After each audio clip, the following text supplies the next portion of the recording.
Boa noite. Olá, olá, olá.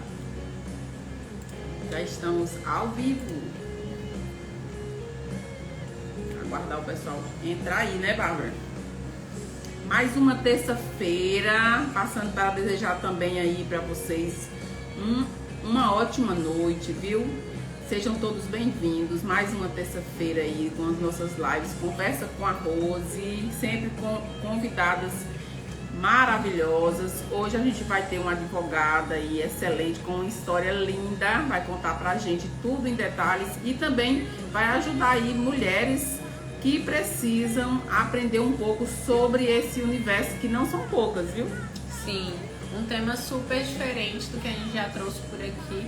Boa noite, Cíntia Oliveira. Boa noite a todo mundo que tá Liz entrando. Multibrand.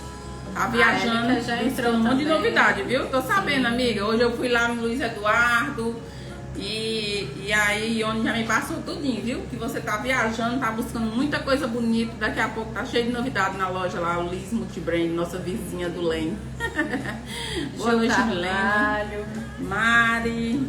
Milena. E a Élica já está por aí conosco, viu? Romário, boa noite.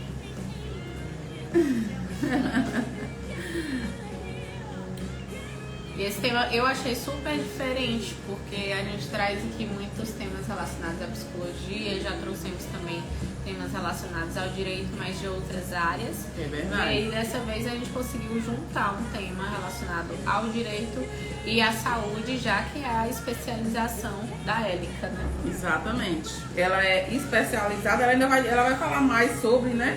Sim. Mas ela é especialista no direito à saúde, viu? Vamos convidá-la, né?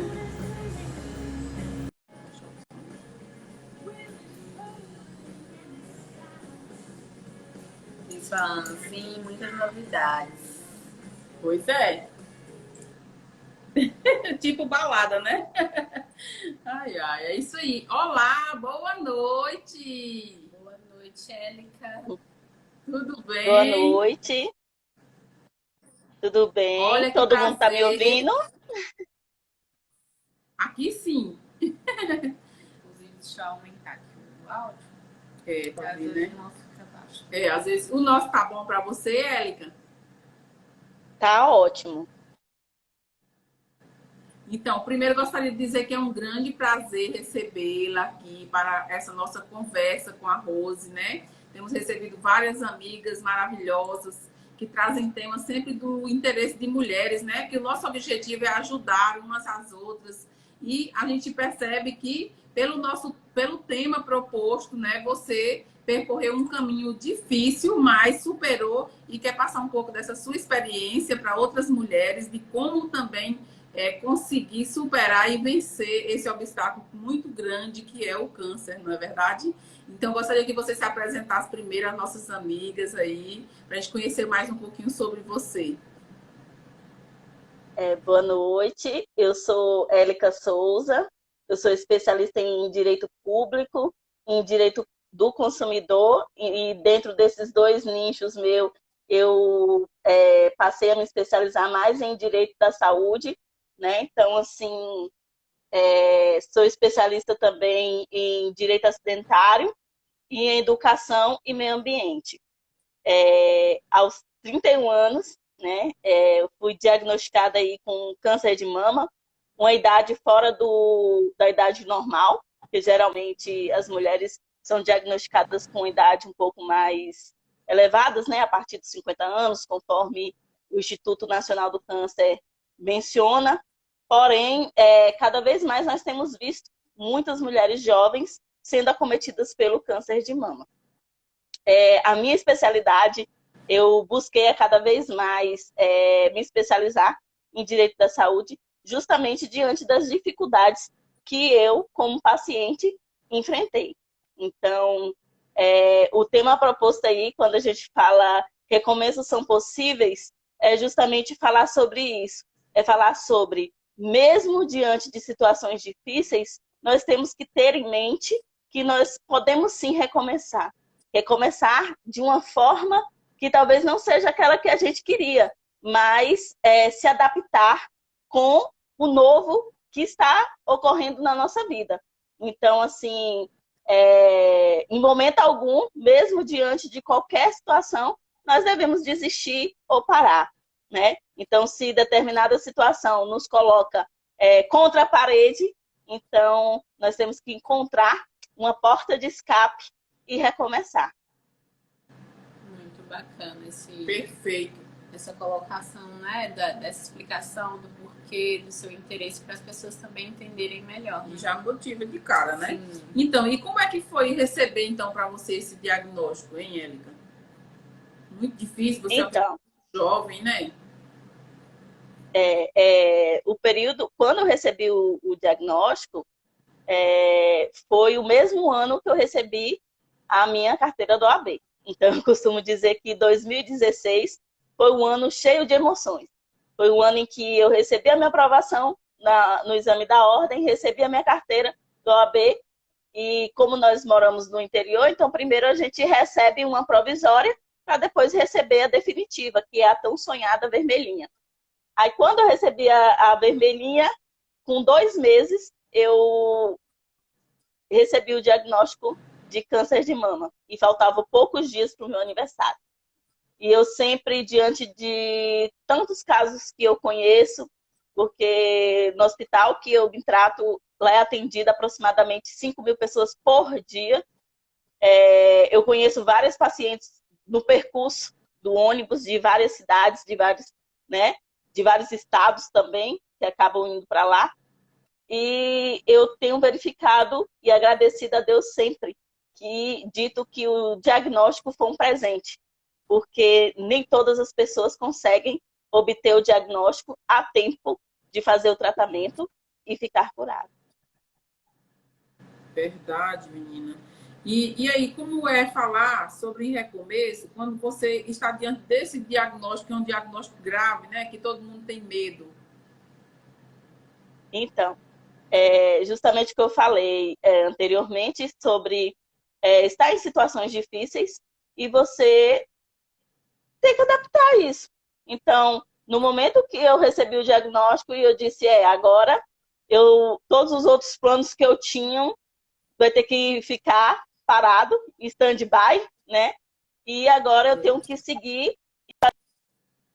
E a partir daí, eu tive que aceitar que as minhas rotinas não seriam no fórum, as minhas rotinas seriam em um hospital. A minha rotina seria realizando exames e não fazendo petições iniciais. Então, eu tinha que aceitar isso para que eu pudesse me reconstruir para, no momento em que eu obtesse, né, aí, melhores condições de saúde, eu poder iniciar aí com a minha carreira. Durante o período que eu foquei realmente no tratamento, eu entrei de cabeça. Então, assim, no início, eu ainda levava apostila para o hospital para ler, só que aí eu comecei a entender o que eu estou fazendo aqui, né? Nenhuma folha cai da árvore sem a permissão de Deus. Então, se Deus permitiu que eu estivesse, né, percorrendo esse percurso tão longo de Barreiras a Salvador com frequência, onde eu conheci diversas pessoas, desde paciente àqueles que não são pacientes, mas que têm uma história que acrescentou no meu crescimento pessoal. Então, eu comecei a olhar para o lado e toda vez que eu ia para o hospital, eu parava para ouvir outros pacientes, porque tem pacientes que às vezes, ou até acompanhantes, que querem apenas que você pare e escute o que ele tem para falar. Tem paciente que a felicidade dele é contar a história dele de superação, contar a história de que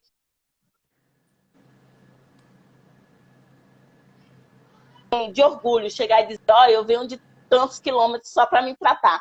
Porque realmente porque é um obstáculo muito grande a gente ter que enfrentar a estrada, porque não é só o cansaço, é o risco de acidente. Durante essa pandemia foi o terror, que era o risco, assim, eu tive que me adaptar a isso, eu tive que reconhecer que agora eu sou paciente, eu tenho que viver a minha vida de paciente, né? Então, ali eu pude começar realmente a me interagir. Então, a minha vida começou realmente a fazer sentido como paciente. Então, eu comecei a me interagir com outras, a conhecer a história de outras, então, nisso, uma dava força à outra, né? Então, assim,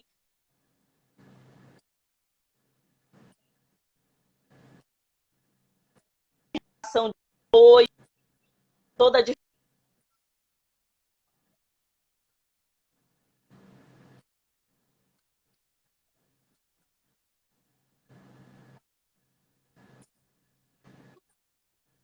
recomeço, justamente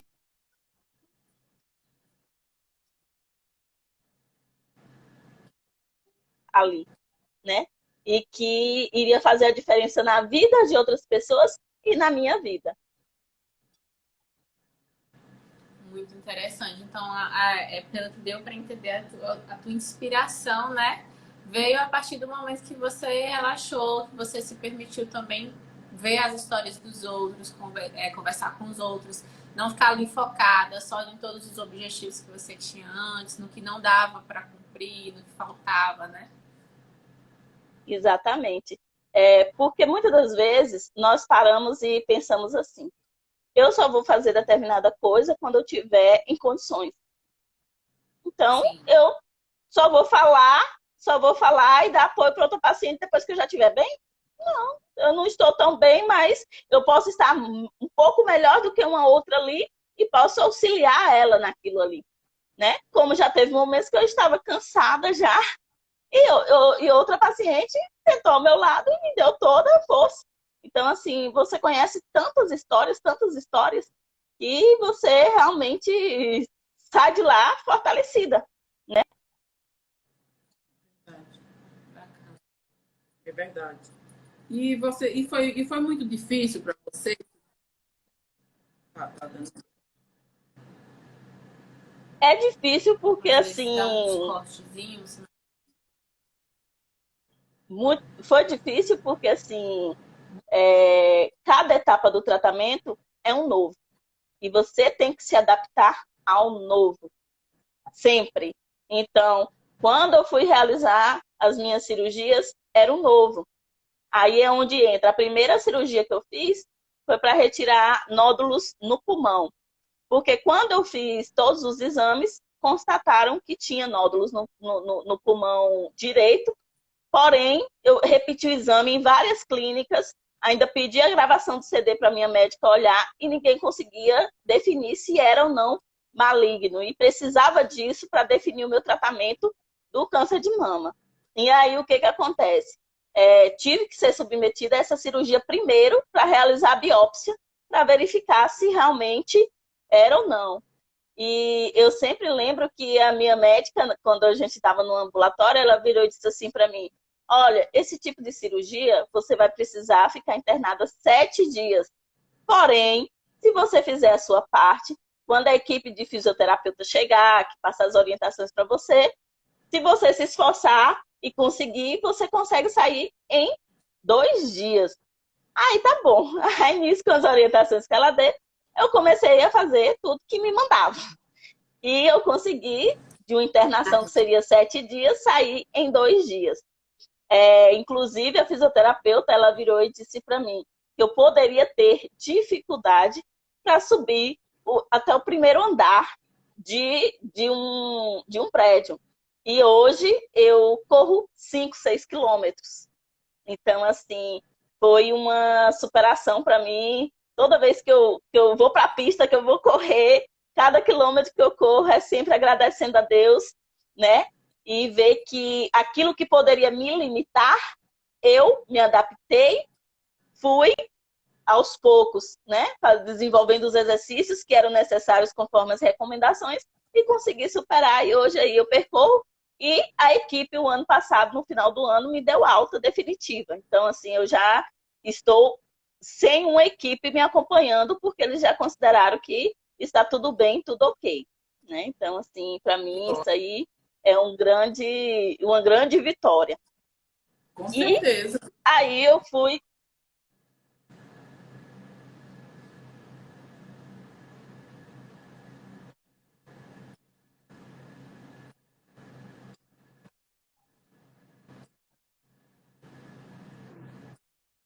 que é o que nós chamamos de mastectomia. Então, eu fiz a mastectomia radical, que foi a retirada completa. Você que trabalha aí nesse universo de venda de peças íntimas, mais do que ninguém sabe como uma mulher chega para poder escolher aí seu sutiã. E aí, imagine aí,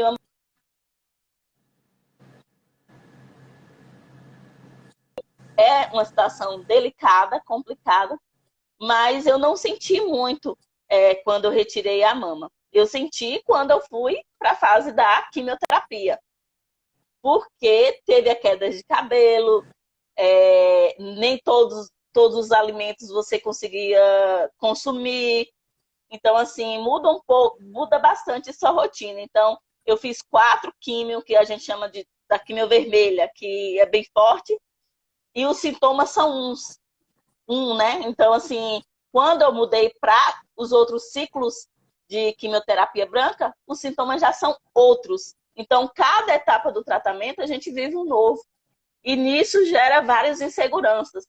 E acho que isso é que acaba também trazendo um certo abalo para o paciente. Porque uma coisa é você dizer assim, não, ó, você vai sentir isso e vai fazer todas as químicas só sentindo isso. Outra coisa é, você vai tomar 4, depois das 4 você vai passar a ter outros sintomas. Então, assim, você fica com medo daquele novo. E, posterior, eu ainda fiz sessões de radioterapia. Como o estágio do câncer já estava um pouco avançado, então não teve como eu fazer a reconstrução da mama imediata. Eu fiz tardiamente. Então, é todo um processo. Como eu perdi toda a parte da pele da mama, então eu tive que retirar a pele das costas para colocar. E aí, músculos das costas para frente e colocar uma prótese de silicone. Mas, graças a Deus, deu tudo certo, né? E estou aqui para contar a história. E incentivar as mulheres a se cuidarem independente da idade. Então, ó, mulherada, vamos fazer o autoexame.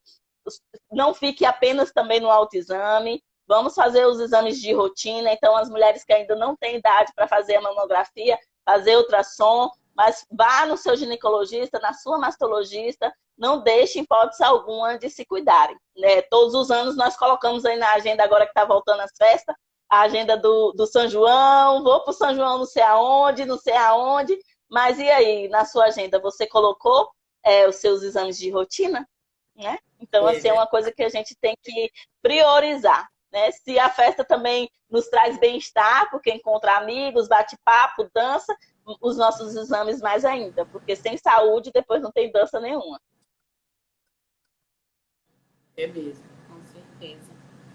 É verdade. E você fez seu tratamento todo pelo SUS, foi, Élica? Como é que foi esse processo? Porque a gente sabe que não é fácil e também porque o SUS é quem oferece o melhor tratamento, né? Porque acaba que é muito caro fazer esse tratamento, né?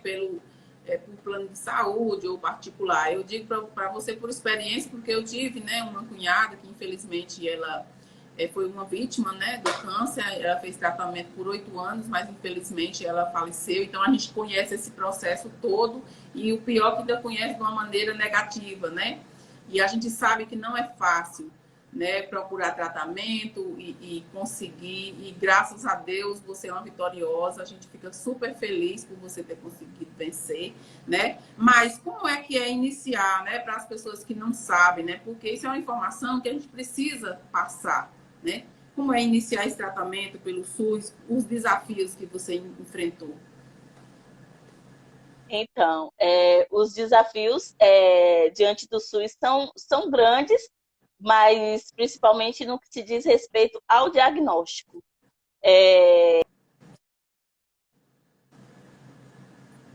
Demora para se realizar os exames para fechar o diagnóstico é muito grande. E aí é onde entra o perigo. Por quê? Porque nós sabemos que, como você disse, você teve uma imagem negativa porque ocorreu isso. Mas aí, graças a Deus, nós temos vários e várias sobreviventes, mas que muita coisa faz a diferença devido ao diagnóstico precoce. salva vidas. O Com diagnóstico certeza. precoce tem 95% de chances de cura. Aí entra a importância de você realizar os seus exames e nós esbarramos diante dessa dificuldade no SUS, porque para fechar o diagnóstico não é fácil. Nós temos uma lei que ela entrou em vigor no período da pandemia, e essa lei, nós apelidamos ela de Lei dos 30 dias. Essa Lei dos 30 dias, ela diz que em caso de suspeita de câncer, o SUS tem o prazo de até 30 dias para fechar o diagnóstico. Então, esse prazo de 30 dias aí, o SUS ele tem por obrigação de colocar disponível os exames, os especialistas necessários para que se feche o diagnóstico. As dificuldades são grandes, realmente. Quem não tem informação, a situação piora mais ainda, porque se você vai, né, busca um atendimento e ele já detecta que você tem uma suspeita de câncer, se você não tem conhecimento e se a equipe de saúde que está ali disponível, ela não tiver todo um preparo, todo um cuidado para guiar esse paciente ele vai se perder dentro do sistema. E se perdendo dentro do sistema, ele vai passar meses sem conseguir realizar esses exames. E com isso, o câncer ele vai avançando e a situação do paciente fica mais difícil, né? Então, assim, é essencial que se priorize aí realmente o acesso aos exames. Tanto é que nós tivemos aí em novembro do ano passado um grande avanço na lei, que é o Estatuto da Pessoa com Câncer. Então, assim como a pessoa portadora de deficiência tem, o idoso tem, a criança tem, nós que somos pacientes oncológicos também temos o Estatuto. E ele prioriza justamente dentro dos seus direitos fundamentais o diagnóstico precoce. Então, defender paciente com câncer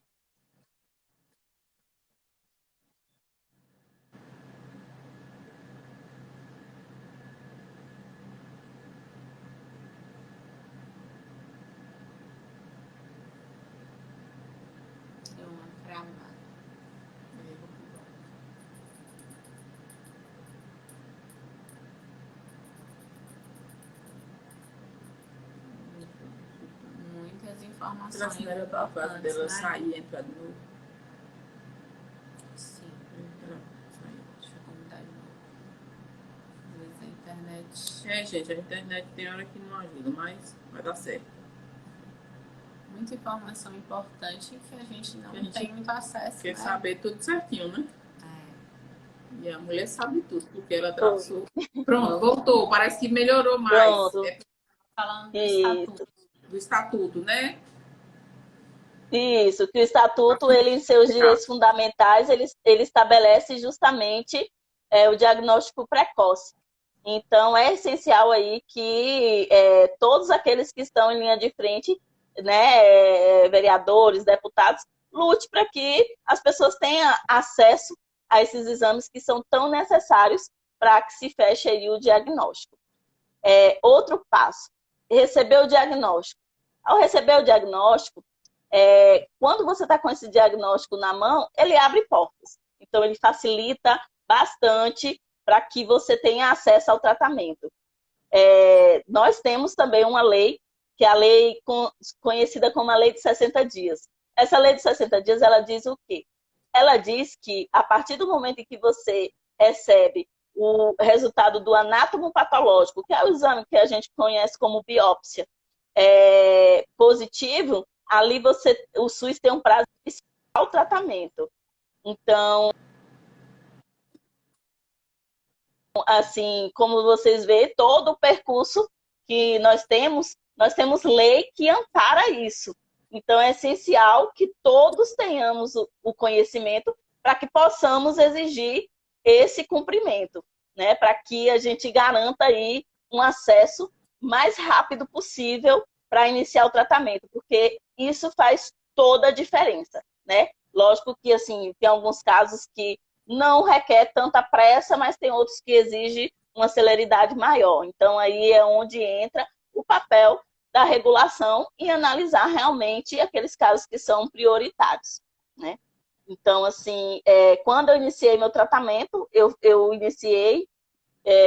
faço ele todo pelo SUS, então, desde cirurgias, acesso à medicação, eu faço uso de medicação preventiva, então, uma das minhas medicações é de alto custo, então ela custa aí cerca de uns R$ 3.000, mas a outra medicação que eu faço uso, que também deve custar por parte dos 350, então, assim, todos são disponibilizados pelo SUS. A equipe médica que me atende são sensacionais, são humanos, né? Então, assim, lógico que acaba sempre esbarra em algum aí que dificulta a situação, mas é exceção. Todo o amparo que o SUS dá, ele é sensacional. Porém, é como eu disse, nós temos algumas barreiras e é essencial que nós tenhamos conhecimento dos nossos direitos para que a gente consiga se sobressair, né? Então, assim, o conhecimento é importante realmente em todo o processo.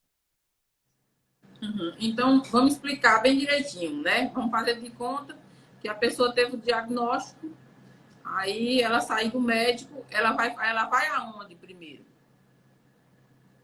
Bom, o médico ele faz, no caso, aqui Barreiras, agora nós temos o NACOM que inaugurou, mas antes que não tinha, então a gente recebe aí o encaminhamento para ir para a central de regulação.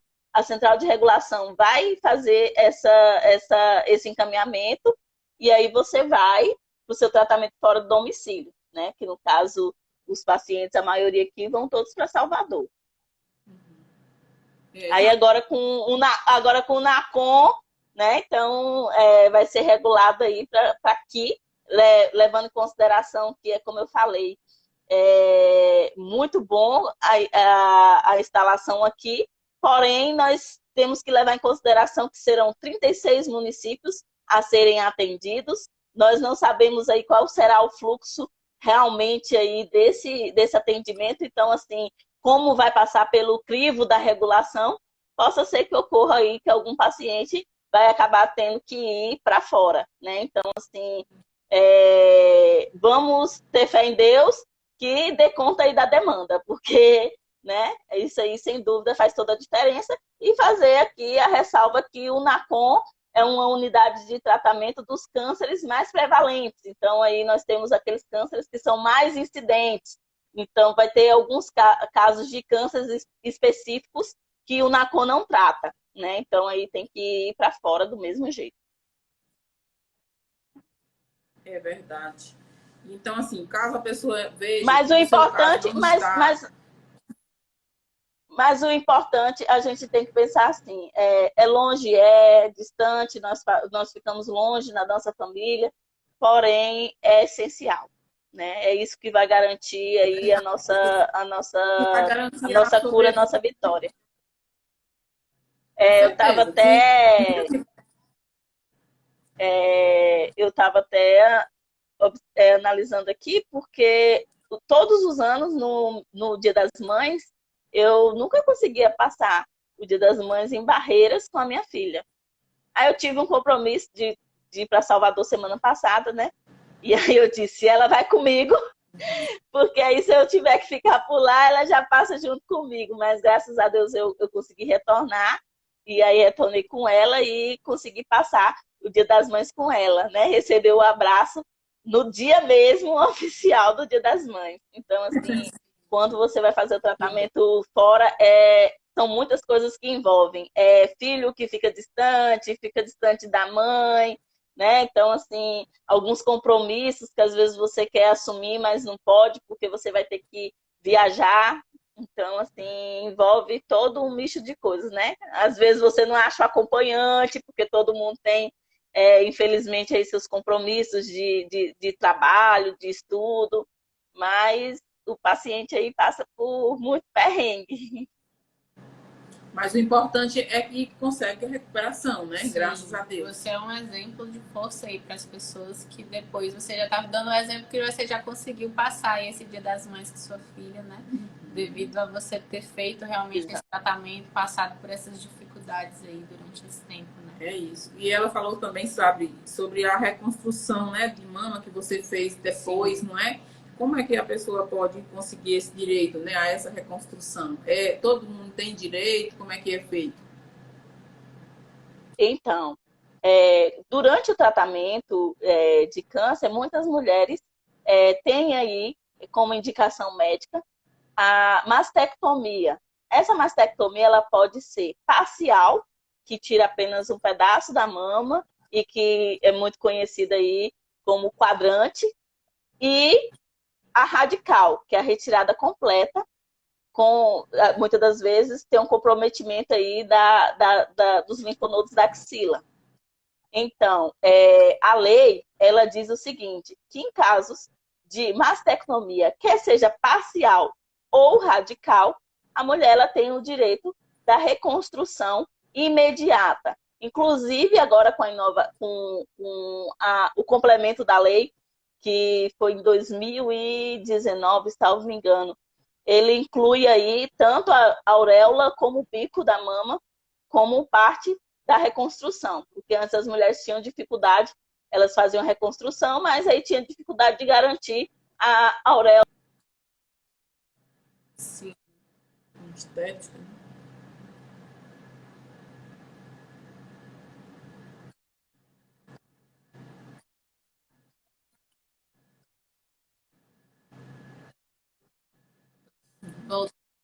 Vai ser imediato, e a própria lei diz isso.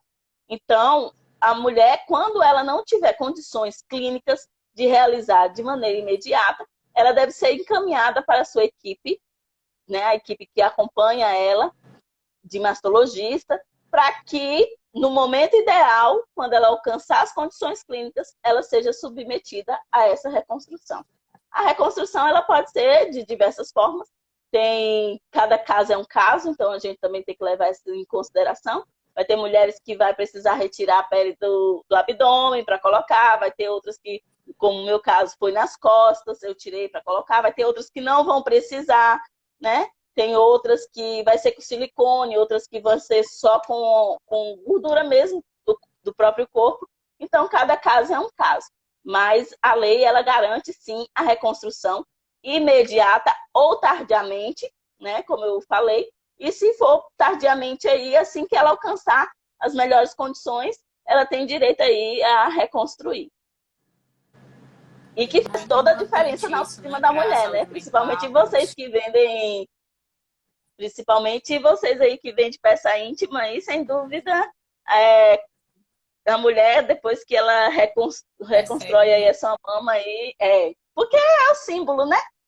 Feminino, são as mamas.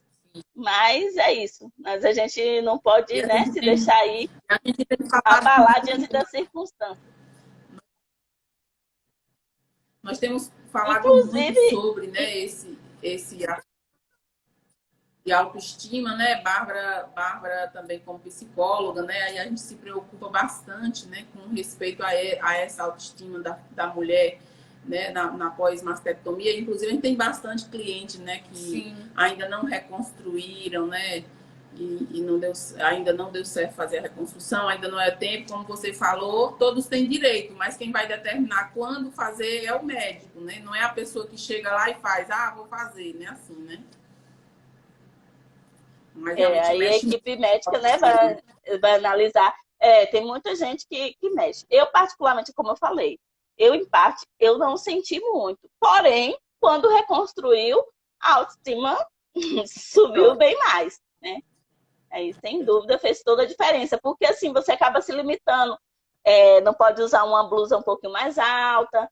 Tem essa questão do cuidado de buscar um sutiã que tenha um bojo que você consiga colocar aí um pouquinho de enchimento. Inclusive, tem até algumas empresas que vendem sutiã específico, né, para mulheres mastectomizadas. Com certeza. Tem sim. Tem sim. E, inclusive, a gente falou, né, também sobre o fenômeno Angelina Jolie, né, amiga? Que tirou tudo. Ela tirou, fez uma mastectomia radical e total, né? E aí mexeu com muitas mulheres, que as mulheres chamou a atenção, né? Para fazer também o teste genético. Esse teste genético já é possível fazer ele no Brasil também para detectar um possível futuro câncer de mama? Será se tem? Então, esse exame genético ele é feito no Brasil, inclusive os planos de saúde, eles têm por obrigação de fornecer esses exames que nós chamamos de BRCA1, BRCA2, que são para descobrir as mutações genéticas, que é para saber se aquela pessoa, ela, devido à hereditariedade, tem probabilidades de ter aí, desenvolver o câncer de mama. Então, se esse teste ele der aí positivo e o médico indicar que é necessário a retirada das mamas, todo esse processo ele deve ser feito pelo plano de saúde, mesmo não constando no rol da Agência Nacional de Saúde, né? Que nós temos um rol aí que ainda estamos até em discussão se vai ser taxativo, exemplificativo, mas mesmo sem estar no rol, nós conseguimos aí pleitear e garantir esse direito aí da retirada da mama com a reconstrução completa. E assim, nem todos os casos, dando positivo, vai ser necessária a indicação da retirada das mamas. É uma análise aí que, em conjunto com a equipe médica, que vai analisar, porque em alguns casos vai seguir em acompanhamento, fazendo exames mesmo de rotina, né? Mas assim, caso seja indicado pelo médico, o plano de saúde é obrigatório fazer. Pelo SUS nós temos dificuldades. Em alguns lugares, alguns estados é fornecido aí pelo SUS, outros não. Então, assim, nós esbarramos aí com muitas dificuldades. Aí já não dá certo, né? Pelo SUS. É complicado, né, amiga? É isso. Por isso que o Estatuto da Pessoa com Câncer, as ONGs brigaram muito para que se tenha um tratamento universal. Ou seja, se um estado fornece, todos têm que fornecer, né? Que seja aí unificado, e até porque a gente tem que buscar as melhores formas realmente de garantir aí a vida desse paciente, né? Até porque se essa prevenção, né, com essa mastectomia radical, seria mais barato de que essas medicações, conforme até você já dissertou aí sobre, né, que essas medicações são muito caras. E o tratamento também é muito caro e oneroso, né, para o Estado. Essas viagens, né, esses deslocamentos, essa hospedagem, né, tudo isso é muito caro. Então, assim, se fizer os exames e conseguisse fazer antes, né, essa prevenção, com certeza gastaria menos. Exatamente. Eu sempre gosto de acompanhar diversos sites, né, de municípios e tudo. E aí eu já verifiquei, assim, alguns municípios que eles estão trabalhando bastante na questão da prevenção aí, incentivando a atividade física. Então, eles não basta ter aqueles aparelhos que conseguem, né, de academia, que aqui em Barreiras tem várias pracinhas que tem. Eles colocam realmente um profissional lá, aí marca o horário, incentiva desde criança, adolescente, adulto, a idoso. E assim, eu fico maravilhada com isso, porque a gente sabe que a atividade física é uma das formas aí de minimizar, né? Tentar evitar aí que a doença venha. Embora não é o fato de se realizar atividade física que vai te deixar isento de ter a doença, mas ela reduz aí o risco de se ter, né? Então, se eu tenho algo que eu posso conseguir reduzir o risco, então por que não fazer, né? E aí entra a questão do preço, como você falou. Um paciente, ele em estágio inicial, ele passa por procedimentos mínimos muitas das vezes. Então, assim, eu conheço pacientes que ela diagnosticou no início, bem pequenininho, ela apenas retirou o tumor e faz uso de alguma medicação simples e não precisou fazer químio, não precisou fazer rádio, né? Então, tem outros casos de paciente que retira o tumor e aí faz só a rádio. Então, sem dúvida, isso é melhor, é mais barato e beneficia o paciente, beneficia todo mundo, né?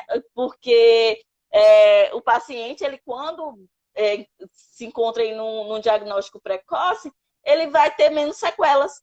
Então, não vai precisar fazer uma mastectomia, não vai precisar esvaziar a axila, que muitas, quando fazem esse procedimento, fica com limitação no braço. Então, são vários fatores aí que, sem dúvida, vai ser bem benéfico. Então, assim, se todo o poder público ele soubesse aí, ele ia investir, né, tanto na questão de políticas aí de prevenção primária, que são o incentivo de atividades físicas, de uma alimentação adequada, como a secundária, que é o acesso aí a exames, né, para diagnosticar precocemente. Sai bem mais barato, mas infelizmente até que se entre na consciência das pessoas é difícil, né? Então, assim, e dizer que é impossível fazer isso não é. Eu participei porque eu faço parte também de uma ONG, que é Oncoguia. Ela é uma ONG nacional e ela luta bastante em prol aí dos direitos dos pacientes com câncer. Então, boa parte desses avanços da legislação, nós agradecemos aí essas ONGs nacionais aí que realmente lutam com toda a força em prol dos pacientes. E eles promoveram um fórum nacional, e no fórum nacional, um médico, um diretor de um hospital em São Paulo, um grande hospital de São Paulo, ele mostrou todos os dados em que eles conseguem realmente dar esse acesso ao tratamento em tempo hábil, e os casos, aí ele colocou que ele consegue obedecer à lei de 30 e 60 dias, que é a lei de 30 dias, que é como eu falei, a dos exames para fechar o diagnóstico, e a de 60 dias para iniciar o tratamento. E eles conseguem em até 90%. E os 10%, pasmem, eles não conseguem, por quê? Porque os exames são mal feitos, e aí o paciente ele perde tempo aí para refazer todos os exames. Então, é necessário aí também que não seja disponibilizado apenas o acesso aos exames, mas que esses exames sejam de qualidade, porque através dos exames de imagem é que vai conseguir aí realmente ter uma visão, né, do problema e conseguir fechar o diagnóstico aí. Que legal. Muita informação boa, viu, Érica? A gente fica tão feliz porque, com certeza, essa live vai ajudar muitas pessoas, né, que talvez não estão tendo a oportunidade nesse momento de assistir, porém as pessoas vão compartilhar, né? Vão interagir depois e vão ficar sabendo dessas informações. Muito interessante, a gente está tão feliz por você ter aceitado, né, fazer essa live conosco. Eu que agradeço, porque assim, é como você fala, nós vamos estar aí alcançando diversas pessoas. E eu sempre falo, é o trabalho de formiguinha. Então, cada pessoa que vai adquirindo essa informação, às vezes repassa para outra pessoa e para outra pessoa, e aí a gente vai fazendo toda a diferença. Eu agradeço sempre a todas as pessoas que me dão a oportunidade de contar a minha história e mostrar que a minha história deu certo, graças a Deus, né? E que o câncer, ele não é uma sentença de morte, e que nós devemos nos cuidar, porque o diagnóstico precoce salva vidas, né? Então é isso que a gente tem que bater na tecla. Eu acho surpreendente e necessário, sempre que possível, estar falando sobre, né? Porque no início, eu comecei fazendo palestras só para pacientes. Então eu falava só de direitos para os pacientes. E aí nisso foi evoluindo, as pessoas foram me chamando para outros lugares, e nas minhas andanças aí eu detectei pessoas que têm receio de se tocarem, de se conhecerem, e é essencial que a gente se toque, se conheça. Quem aí, quando você está tomando banho, você vai lá, palpa sua mama, né? Então não é vergonha nenhuma, você tem que fazer isso, tem que se conhecer, porque todo e qualquer sinal diferente que você que conhece o seu corpo surgir, você vai saber, né? Vai dizer, epa, ó, isso aqui tá diferente, isso aqui não tava assim. E aí já é um sinal de alerta, né? Então, assim, eu encontrei pessoas também que estavam simplesmente apavoradas e com medo de fazer exame, porque tem aquele ditado, quem procura, acha. Sim. E aí eu não vou fazer porque eu não quero achar nada, porque essa doença é terrível e não sei o que. Não, gente, vamos quebrar isso, vamos tirar isso da cabeça, porque o exame é essencial e você tem que procurar mesmo, porque se achar e achar a tempo, você consegue fazer o seu tratamento e você sofre menos, né? Passa por um processo, por um tratamento menos agressivo e consegue aí a sua cura, porque o número hoje de pessoas curadas são altíssimos. No período mesmo que eu realizei a radioterapia lá no hospital, nós criamos um grupo, e era um grupo de 6. Então a gente ficava ali no cantinho, brincando, se divertindo, e os outros pacientes ficavam tudo olhando pra gente. Acho que dizia assim, essas daí ainda não caiu a ficha que estão no hospital de tratamento de câncer. Mas é isso, a gente teve que se adaptar e ser feliz assim mesmo.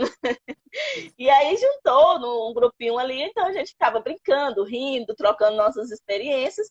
E desse grupo, todas estamos aí, sobreviventes, tocando a vida e super bem. Então, assim, vamos realmente quebrar esse tabu de que câncer é sentença de morte. Hoje não é. Os tratamentos estão muito avançados. Realmente, pelo SUS, nós temos ainda algumas dificuldades, mas, assim, com muita luta a gente consegue conquistar, né? Então, assim, nós temos alguns medicamentos que são de primeira linha, que a gente só encontra particular, mas aí, mesmo sendo caro, de alto custo, a gente consegue judicializar. Então, nós temos medicamentos aí que custam cerca de... teve um agora mesmo que eu de 90 mil reais por mês. Aí, imagine aí o Estado, né, ou o município ter que arcar aí com a medicação de 90 mil reais para um paciente. Não seria mais fácil ele ter fornecido ali os exames, ter orientado, né, ter feito todo aquele trabalho realmente de busca ali para detectar o câncer e rastrear ele inicialmente? Com certeza. Então, aí o paciente, aí ele acaba... Então, um paciente desse vai sair cerca de quanto? Se a gente calcular aí 1 milhão por ano, fora outros procedimentos que sempre o paciente tem que estar sendo submetido. Né? Então, assim, realmente, né? E ainda assim, o paciente ainda naquela situação de dizer assim, hoje eu estou aqui, amanhã eu posso não estar, né? Infelizmente. Mas aos poucos a gente vai vencendo. E o trabalho, a luta tem que ser de todos. A luta tem que ser minha, a luta tem que ser sua, não esperar apenas também só do poder público, porque muitas das vezes a gente, mas o SUS não me dá os exames. Sim, mas e aí? Você está cuidando da sua alimentação? Você está fazendo seus exames? Você está deixando o sedentarismo de lado? Você está deixando o cigarro de lado? Né? Então, assim, o que é que você está fazendo por você? Né? Então, assim, a gente tem que fazer essa reflexão, porque isso é até uma questão de amor próprio, né? Se cuidar. Muito, muito legal mesmo. Inclusive, eu gostaria de falar sobre uma outra amiga nossa que teve esse problema, e ela era bem mais jovem que você ainda, viu, Érica? É uma menina muito jovem mesmo, na época acho que ela tinha 26 anos. E houve uma briga muito grande até para ela se descobrir, né, esse diagnóstico do mesmo câncer de mama também. E hoje, graças a Deus, ela está curada e até casou essa semana lá na Alemanha, né? Mudou-se para a Alemanha e está lá super feliz, né? E ela mandou um monte de foto, a mãe dela, toda feliz, mandou um monte de foto para a gente. E a gente teve esse privilégio de fazer uma live com ela também, alguns anos atrás, no nosso Instagram, que é a Bárbara, né? Bárbara Viana, uma super amiga nossa, uma enfermeira. E ela teve dificuldade. Por quê? Porque, às vezes, o primeiro diagnóstico, como a pessoa é muito jovem, ninguém acredita. Aí foi para outro, e outro, e outro, até que realmente conseguiu o diagnóstico. Inclusive, existiam profissionais que criava essa barreira. O paciente ficava, ó, eu tô sentindo isso aqui tá diferente, não sei o quê. E aí até os próprios profissionais, que nada, você não tem idade para isso. Eu mesmo conheço uma paciente que ela teve esse entrave, essa dificuldade com o diagnóstico, porque ela foi para uma médica, a médica disse, não, você não tem idade, descansa, fica tranquila, deixa de paranoia. E aí só que ela insistiu, né? E aí foi buscar uma segunda opinião. Quando ela buscou a segunda opinião, que foi fazer os exames, detectou que era um câncer, e aí ela foi fazer o tratamento. Mas já pensou se ela não insistisse, né? Insistisse aí? Então, assim, talvez hoje ela não estaria nem entre nós. E quanto a essa relação da idade, a gente bate sempre, porque assim, a própria lei, ela define, né, o período a idade que deve iniciar aí o rastreamento do câncer de mama. Então, é a partir dos 40 anos, porém, nós temos exceções. 40 é a regra. E nós temos exceções que são aqueles casos de mulheres que já teve alguém na família que teve câncer, então aí ela deve iniciar aí conforme recomendação médica, até com 35 anos, ou até um pouco abaixo dos 35. E, por exemplo, eu tive câncer de mama, então as minhas irmãs, elas, mesmo com 35 anos, elas já devem iniciar aí, ela tem que informar para a equipe médica, a minha irmã teve câncer de mama, então, né, eu sou um grupo aí de risco para que se tenha.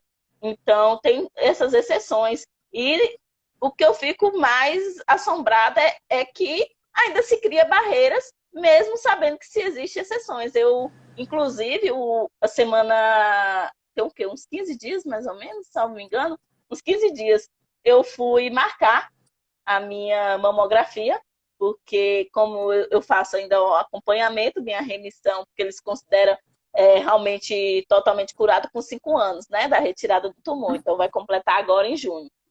Aí, então, eu sigo realizando exames de rotina. Hoje eu faço uma vez ao ano, igual todo mundo, graças a Deus. E aí eu fui para marcar essa mamografia. Aí, quando eu cheguei na central, a moça virou e disse, não tem como marcar porque o sistema está bloqueado por causa da sua idade. Aí eu olhei assim, eu disse, não entendi. Aí ela disse, não tem como marcar, está bloqueado. Aí eu disse, a minha requisição, se você verificar, está dizendo aí que eu sou paciente em acompanhamento de câncer de mama.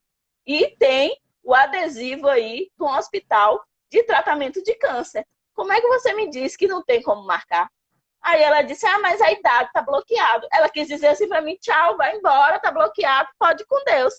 Eu olhei assim, eu disse, eu vou sentar e vou aguardar que vocês desbloqueiem o sistema ou resolva da forma que vocês tiverem de resolver, mas eu tenho que sair daqui com a minha mamografia marcada, porque eu tenho direito e é essencial para o meu tratamento.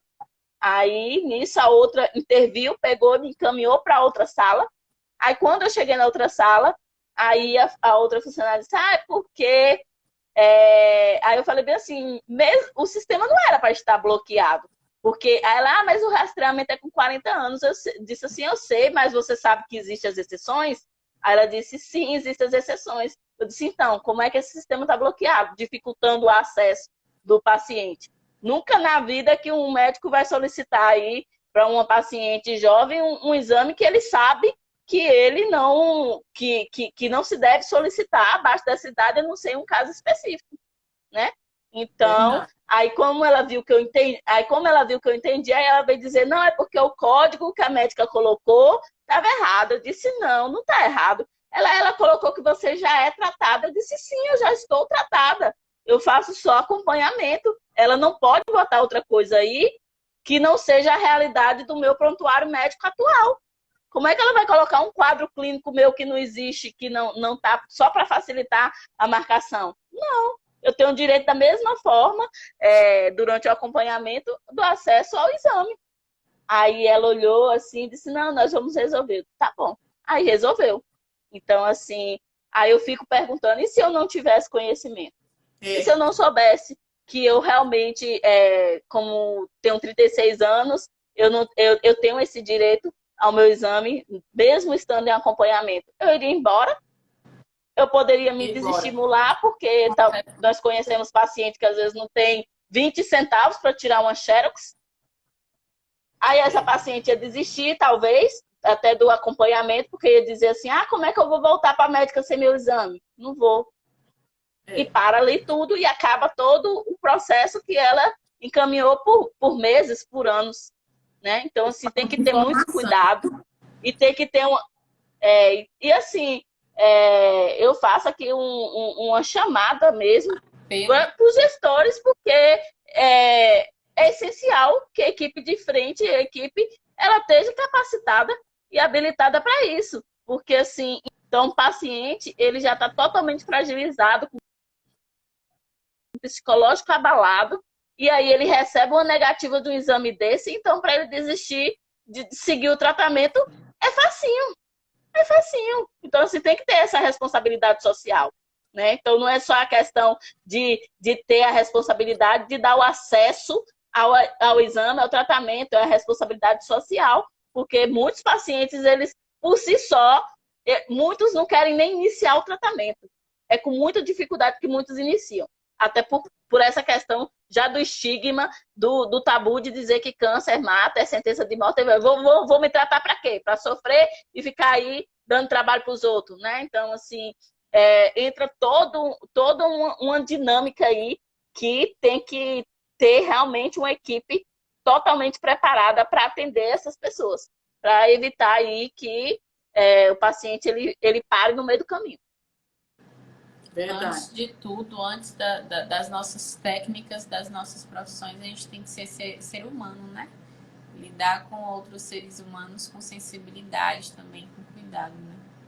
É verdade. Falta um pouco de treinamento, eu percebo muito, muito, muito mesmo. O pessoal não está habilitado para ficar à frente, né, da coisa, entendeu? Porque geralmente o atendente, a gente não tem dificuldade com o profissional de saúde, a gente tem dificuldade com o atendente. Eu tive uma dificuldade justamente quando eu fui para realizar a retirada da mama, né? Que foi para tirar o tumor mesmo.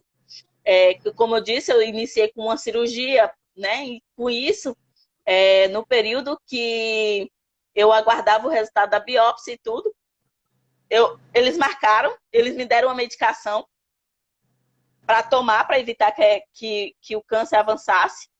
E eu estava com data marcada para realizar a cirurgia da retirada da mama e a minha medicação acabava justamente no dia. E aí eu cheguei, eu fiquei aguardando a liberação da minha passagem e eu já tinha gastado já meu cartão, meu limite, né, do meu companheiro, porque já tinha ido para vários outros procedimentos. E realmente eu estava ali dependente totalmente do município. E aí a atendente, pasmem, me disse, sabe o quê? Ela virou e disse assim, acho que a gente não vai conseguir liberar sua passagem, aí você não tem como pagar, não? Eu disse, não, eu não tenho como pagar, e mesmo se eu tivesse, é lei e eu tenho direito. E ela disse, eu sei que é difícil você marcar a consulta de novo, sua cirurgia de novo. Eu olhei assim para ela e disse, querida, você não entendeu que eu estou com o câncer avançando e que eu necessito que essa passagem seja disponibilizada para que eu chegue no hospital a tempo para eu realizar minha cirurgia ou sequer, pelo menos, pegar minha medicação, porque a minha medicação também está acabando. Então, assim, eu vou morrer. E aí? E se eu não for agora, eu não conseguir agora, e eu morrer, a responsabilidade vai ser de quem? De vocês que não liberaram a passagem. Não tenho dúvida disso. E você pode ter certeza que eu vou ter quem venha requerer em relação a isso. Porque eu fiquei chocada. Disse como é que uma funcionária está diante de uma paciente com câncer e não libera. Aí, quer dizer, a partir do momento que eu demonstrei que tinha conhecimento, que eu poderia acionar ali, a passagem com questão de 5 minutos estava na minha mão. Aí eu vou dizer, não tinha recurso, não tinha como resolver? É tudo despreparo, má vontade e a falta de consciência de entender que o câncer ele não espera.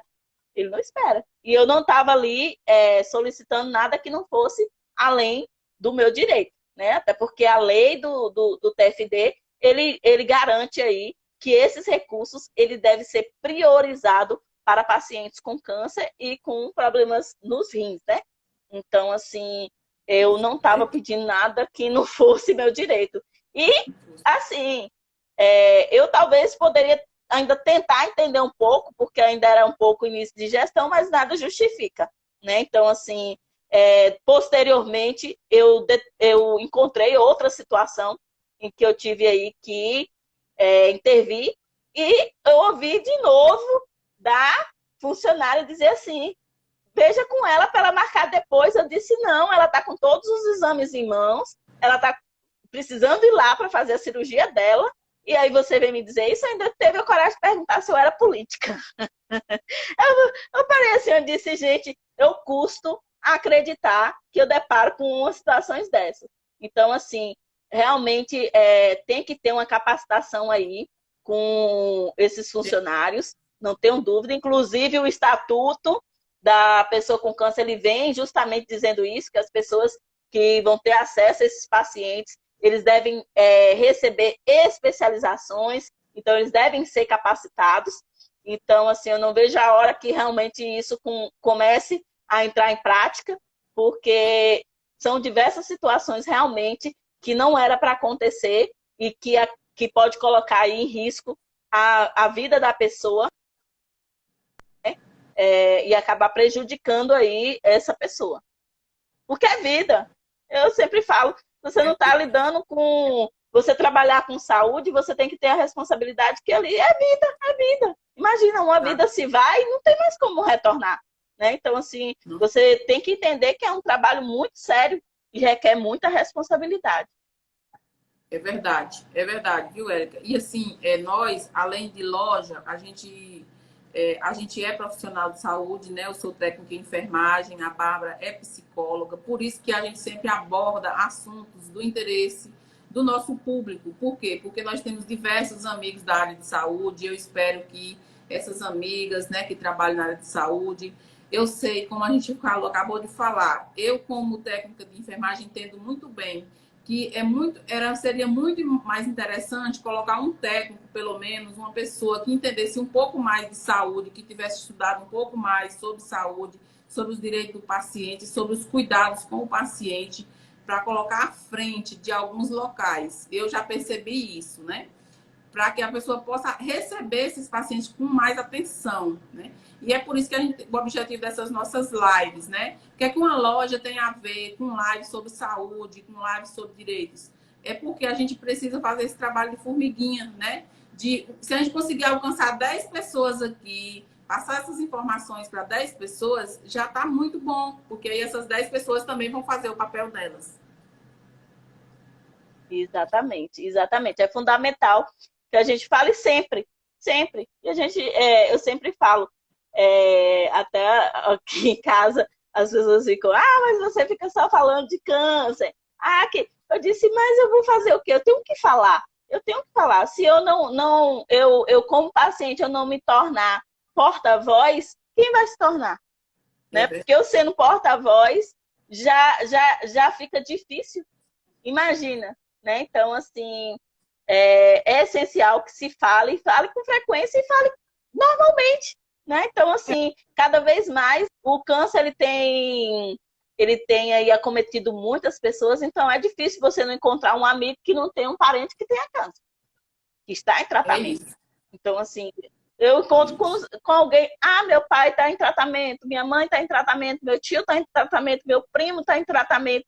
Então, assim, todo mundo tem alguém na família aí que é acometido pela doença. Então, assim, é essencial que as pessoas entendam também, porque tem pessoas que estão próximas e já fica ali, como é que eu posso dizer, enquanto a pessoa está fazendo tratamento, pensando assim, não, a qualquer momento a pessoa pode, né, se agravar e falecer e não sei o quê. Então, assim, não tem que tirar isso da cabeça, porque até hoje a gente vê até pacientes aí que têm metástase, o câncer avançado em várias regiões e segue com a vida praticamente normal, dentro da normalidade dela, que é como eu falei, a questão do recomeço. Ela se recomeça dentro das suas limitações, reconhece que tem suas limitações, mas nem por isso vai deixar de viver e seguir e prosseguir com seus objetivos, né? Então, assim, eu mesma, durante o período que eu estava encerrando a Química Rádio, eu fui aprovada em uma seleção da pós-graduação na UNEB, que é justamente a minha pós-graduação em Educação e Meio Ambiente, que eu até falo, ela não é uma simples especialização, ela é o meu recomeço, porque quando você termina o tratamento, você fica inseguro do que você vai fazer, como você vai prosseguir, fica praticamente como se fosse uma criança dando seus primeiros passos. E então, eu iniciei essa minha especialização em Educação e Meio Ambiente, graças a Deus concluí ela com êxito. Posterior, eu fiz minha especialização em Direito do Consumidor, que aí é, como eu disse, eu foquei no nicho de Direito da Saúde, que são planos de saúde. E já pensou se eu ficasse assim pensando, não, eu estou no meu período de remissão, a qualquer momento a doença pode voltar, eu não vou prosseguir? Não, tem que recomeçar, tem que prosseguir com os meios que você tem, né? Eu fiquei com a limitação no braço, né? Então, assim, só que isso não me impede de eu prosseguir, né? Então, eu me adaptei a isso e vou seguindo e rompendo e criando sonhos e concretizando sonhos e fazendo aí o que eu puder fazer para levar aí essa palavra de esperança para outras pessoas, né? Perfeito, Élica. Olha, a gente vai encerrar a nossa live. Muito feliz, viu, por você ter topado. Mais uma vez, a gente é muito agradecido. Foi um prazer conhecer você por aqui, mas a gente quer conhecer você pessoalmente, te abraçar, viu? E cada dia mais compartilhar esse conhecimento, né? E esse amor que você também tem pelas pessoas, de querer ajudar mais pessoas. A gente realmente também sente a mesma coisa. Mesmo não estando atuando atualmente na área de saúde, que eu já atuei por um tempo, mas eu me sinto na obrigação, né? De falar de saúde, de falar de autoestima, de falar de beleza, de falar de muitas coisas, né? Que interessam ao nosso público, né? E a gente fica muito feliz, muito obrigada, viu, mais uma vez. Deus abençoe, que esse seja apenas o início de muitas coisas boas, né, que virão na sua vida. Com certeza Deus está usando você de uma forma linda e vai usar muito ainda, porque você é uma pessoa muito legal, muito boa, que ajuda muitas pessoas. Foi um prazer mesmo conversar com você e ter tantas informações que coisa. A gente realmente não sabia dessas atualizações mesmo. Muita informação que, inclusive, pode ser útil para a gente repassar também para as nossas clientes, né, para as nossas amigas no nosso dia a dia. Eu agradeço a oportunidade, né? Então, assim, sem dúvida, como eu te falei, eu estou sempre disponível a falar e falo abertamente, porque se analisar não é tão fácil você se expor assim, chegar a dizer, eu tive câncer, estou em tratamento e tudo, mas eu faço isso, como eu disse, através de mim eu vou alcançar outras pessoas. Então, eu não poderia ficar com esse testemunho guardado para mim. Então, eu me senti na obrigação de realmente poder colaborar aí através da minha história. Então, eu agradeço imensamente, que Deus abençoe vocês e assim que puder, né, a gente se conhece aí pessoalmente. Com certeza. Um abraço a todos os nossos seguidores, para vocês que vão assistir essa live aí depois, viu? Compartilhem, tá? Com o pessoal aí, com sua família, com alguma amiga que esteja precisando, que realmente vai ser incrível e vai ajudar muitas pessoas, né, Bárbara? Com certeza. E até a próxima terça-feira, tá bom? Acho que amanhã tem live de novo. Vamos lançar daqui a pouco. Amanhã tem live de novo, porque nós é o tempo todo ao vivo, amiga. Beijo, gente. Boa noite. Beijo. Boa noite.